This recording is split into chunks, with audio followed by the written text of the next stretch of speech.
Hey everyone, Slightly here. In collaboration with Michu, this is going to be a rough feature overview of Wraith. There's a ton to go over, so in the interest of time, your attention span, my tracking, and to keep things more PG, we're going to be focusing on highlighting the more unique aspects of Wraith and skimming over the things you'd probably come to expect. Follow along with this real-time menu in the corner and pause at any moment if you want to check out what it says. Now, cosmetically, Wraith comes with 3 separate outfits that you can reach with the outfits menu.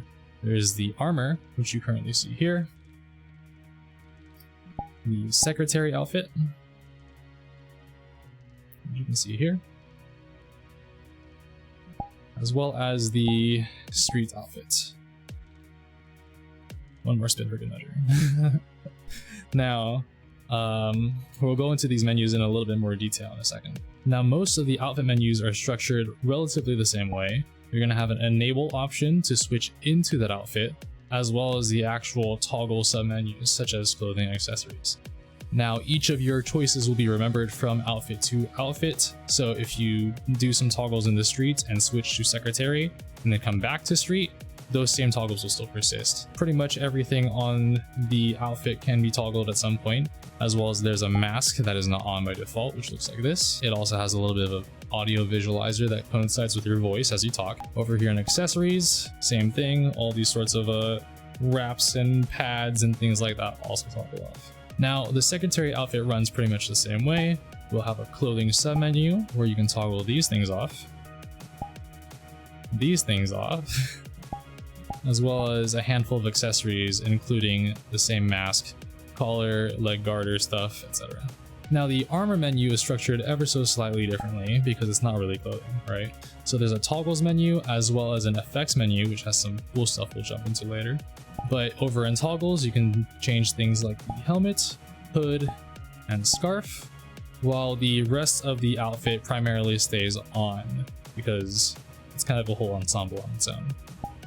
I'm gonna turn this scarf back on and we can jump into some cool things in a second with this helmet over in FX. Now, if I go over to the effects menu, here are some cool things that you can primarily do with the armor enabled. Over in the effects menu, we have some cool things that you can do while in the armor outfits. Starting from the corner, we have laser pointers, where once enabled, if you do a fist gesture, you can go ahead and point with a laser coming out of your forearm. This works on both hands, so regardless of which one you want to use. The other option, palm/arm, changes the laser coming out of your forearm to your palm instead, sort of like Iron Man. That way it's a little bit easier to control, especially if you don't have any elbow tracker. This coincides with the system that we're going to show off later, but in the meantime, it's mostly just a convenient cosmetic pointer. Over here, we have claw sparks, which with the little claws on your hands, you can go up to any world collider and sort of claw at it and make sparks. This works on a per finger basis, and I swear we're not using 10 particle systems for each finger. Now, cloaking is something you can do only while wearing the armor because it's a bit thematic. So enabling it looks like that. You can see through, comes with its own sound effect, different coming off and on, and it's pretty sick, in my opinion. The jets toggle, what you'll see is on my back, whenever you jump with upwards velocity and stay in the air. I can play space for a sec too, which I'm not play spacing. There you go. The jets will stay on until your feet go back to touching the ground. So also if you're in any form of full body and you sit back and jump, it can sort of like almost hold you up while you're lying down. Anyway, turning off the jets toggle will prevent those from ever engaging whenever you jump. Now in the helmet effects menu, we have a few other things that you can do specifically with the helmet itself. For example, the visualizer in the top corner refers to these, I'm not mogging you, I swear, these visualizer bars that jump up and down with my voice, right? If I mute my mic, you should still be able to hear me because of the recording, but you'll notice that they are not moving up and down. Toggling that will just make them disappear entirely. If I skip to the other side, the expressions toggle refers to when you do these facial expressions. The facial expressions you would do with your regular face if you are not in the armor have their own corresponding versions in these cute little helmet expressions. Turning off expressions will prevent those from happening. They'll dim out and fade to black and eventually go away. right? You don't see me doing them anymore. Visor dim refers to, I have it on right now, but if I turn it off, you'll see it sort of fade and show you my face. On cameras, this is visible at a global distance, which is why it's on for the showcase. But to other people, they can only see this if they're approximately like an arm span away from you. So we're gonna hold off on the drop and mic swap options for a second. Those correspond to the helmet system on the armor outfit. So these two sort of handles on the back of the helmet can be grabbed with either hand as long as your gestures are enabled and you do either a fist, finger point, thumbs up, or a handgun, any gesture that just closes your bottom fingers. And you can grab, leave it in space with either hand using an offset constraint. Bash people's head with it or something. But the mic swap option that you see in the menu allows you to change your voice from coming out of your head and instead come out of the helmet. I can't really show you that over recording, but the drop toggle, as you can see, is already enabled now. Is mostly if in case you don't want to grab it off your head or in case you need to pull it back and reset it instantly, as opposed to just placing it on your head again. I can hit the drop toggle and just move out of the way, and it does the same thing. All right. If I untoggle it, it's back. So if it ever desyncs for you or to other people for any reason, just put it back on your head and it'll reset. So that pretty much covers all of the outfit menus. There's one last section called customization, which before I talk about that, we're going to switch into street real quick so it's easier for you to see. Over in customization, most of these options apply more universally across all of the outfits, right? So for the hair menu, it's a little self-explanatory. You have other hair options, right? If we go back to the colors menu, you have the accent hue, which covers most of the hue shifting across all of the outfits, as well as cycle hue, which will go through them on a timed interval. There's white outfit, which corresponds to both the streets as well as the armor outfit, which we'll switch back into later and you'll see that one. Blue jets, which changes the color of the jets on the back of the armor outfit from red to blue. Your typical skin tone radials. There's the cybernetics menu, which covers all of these sort of robotic body parts around your avatar, from the hand to the arm, the ribs, back, thigh, and calf, and they will just replace it with regular skin, right? A lighting submenu, which controls the way you look from world to world. If you want to change your minimum brightness, or if you want to change your emission or your lighting multiplier, and so on and so forth, right? Eye emission, etc. A body menu, which you can use to toggle some of the other body cosmetics, such as the scar texture, the tattoos, the definition of your abs, down, for example. Your makeup has a radial, as well as other options. So that pretty much covers it for the outfits menu. We get to go into the real fun stuff now. Over in extras, we have a few options. Face lock will prevent you from doing facial expressions, or rather hold the exact facial expression you're in. So now when I do my hand gestures, it's not changing. Cloaking, again, only works while you have the armor on, so this should not do anything. But in case you want to still disappear for any reason, if you're a performer, invis gets rid of you completely. And that works in any outfit. Fly dash is just a shortcut to the Go Go Loco menu that you have out here, specifically to the fly and dash features, which come in handy for not jumping through hoops and menus later on for some of the other systems we'll be showing you. Now, Torrent is the gun system on Wraith, so if you're in the street outfit, you'll actually notice it's already on my side, and if I reach down and grab it, it enables in the menu as well. Now, if you weren't in the street outfit, or if you just wanted to not have to reach down and grab it, you can use the enable button to make it materialize in your hand, or use the lefty option to set it to materialize in your other hand. For the demo, I'm right-handed, so I'm just going to keep it in my right hand for now. So, most of the controls on Torrent are gesture-based, a little bit of motion control. You have certain gestures that do different things. It's a little bit simple, there's not too many. Open hand, for example, we'll go ahead and spin the gun in either direction, depending on just how you move your hand, right? If you do thumbs up, you can go ahead and fire the gun. Now you might ask why thumbs up. It's because Quest and Index have different controls for gesture weight. So the way I would recommend shooting is actually doing a handgun, which you can't see me do because we have locked animations while you're holding the gun. If you do a handgun with your index finger out and then pull your index finger in, it's kind of like you're pulling a trigger. And that's how you can sort of remember how to shoot.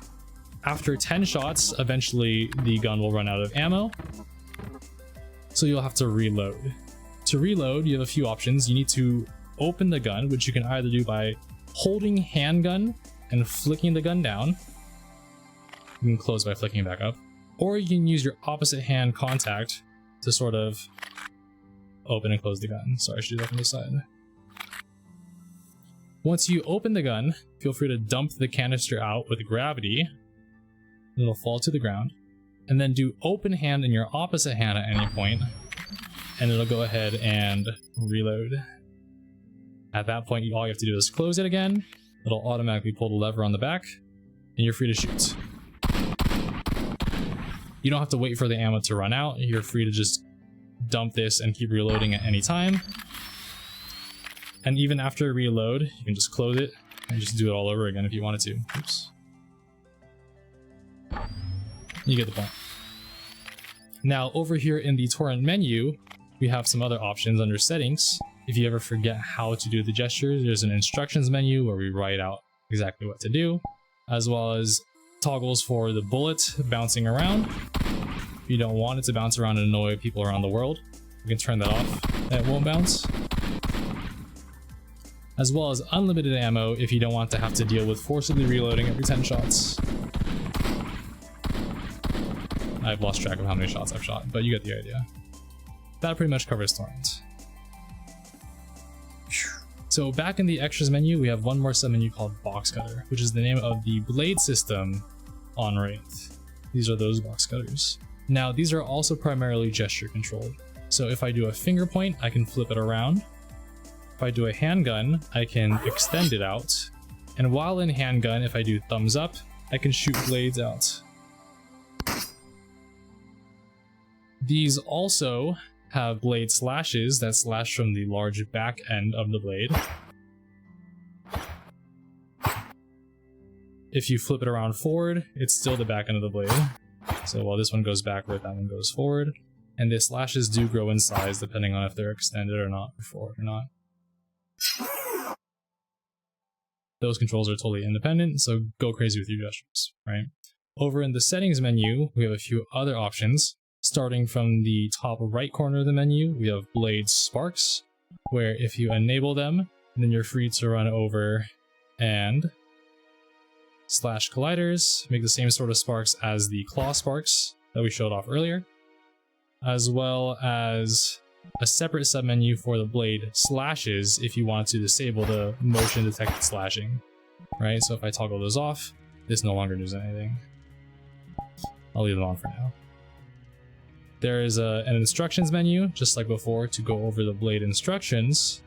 And this sort of teases and alludes to the next feature of these blades, which is the hoverboard functionality. So once the blades are toggled, you can engage hoverboard mode by either using the menu option for hoverboard or holding both the handles together at their ends while doing double open hand. So I hold those together, it doesn't really matter which direction you hold them in, they will fly around you and transform into a hoverboard that you can ride, step on, and do various other things that I'm going to go over. So if you're in full body, desktop, or just regular VR 3-point tracking, it doesn't matter. As long as you step on it with either foot, so for example, if I place my foot on the center where the handles were, my leg tracking agrees with me, it will bind to your foot. The foot you step on with will be centered where the handles were, almost like it's glued, positionally, and then the back end of the hoverboard will aim at your other foot. So if you spread too far apart, you'll see what happens. But that way you get a convincing automatic alignment no matter how you're standing on the hoverboard. If you need to get off of it at any point, you can use the park option to sort of freeze it in place and you can get off. Or you can use the rock and roll gesture in one hand, not both. Rock and roll gesture in either hand, and you'll be able to step off as well if you wanted to get off and move off the hoverboard. So once you're riding the hoverboard, over here in the settings menu, we have an option called board tricks. It's gesture based as well. So if you do a thumbs up while riding the hoverboard, you can sort of simulate a kickflip. Yes, I'm actually jumping. If you do a handgun, it's a little bit more like, hey, tray flip, right? Naturally, there's no proper way for me to displace the avatar doing this, so unfortunately you will have to perform it a little bit. But if you're in desktop or half body, it's pretty easy for you to hit your jump button. In full body, it looks pretty good if you can time it right when you jump. So lastly, with board tricks enabled, if you do finger point, you'll be able to lift up your back foot and stop the aiming of it while still sort of keeping it tied to this foot. So if you ever wanted to like simulate pedaling for any reason, even though it's a hoverboard, I don't know, you have that option, right? I'm gonna go ahead and park the hoverboard for now by again doing rock and roll and stepping off of it like that. That's sort of a play space trick as well. And while you're here, you'll notice we have the submenu for laser pointers again. So if I enable a laser pointer, and I'm going to turn on the palm one for this, if I do open hand, I can actually guide the hoverboard around like a follower. Make it come back. If I leave tricks enabled, I can use my other hand to also then make it do tricks. And notice this time it goes upward. Right. Now lastly, in the hoverboard settings menu, we have one more option called board seats, which enables a station on the hoverboard that other players can click on. This allows them to ride the hoverboard, and then you can use laser pointer as well as tricks to sort of direct them around and make them do tricks like that, or send them off into the sky. Goodbye. I'm just gonna leave them out there. If you're riding the hoverboard, you can actually go back and use the Go Go Loco Fly menu with this little wing icon in order to fly just by jumping and moving forward in the direction you're looking. This works whether you're in full body, half body, desktop, etc. Whenever you're done using the hoverboard, you can go back and untoggle hoverboard from the menu, or do double rock and roll instead of single rock and roll to recall the blades back to your hands. A hidden feature of Wraith is actually directly integrated with Go Go Loco. In the Fly Dash menu under Dash, once you enable it, as long as you jump and dash in a direction, you'll actually have custom particles for Wraith on the dash. That pretty much covers all of the available features on the full version of Wraith. For the Opti or Quest versions, please check out our feature comparison chart so you know what you're getting yourself into there. If you have any questions, hit us up on Discord. Otherwise, I'm Slightly, this is by Michu. Peace.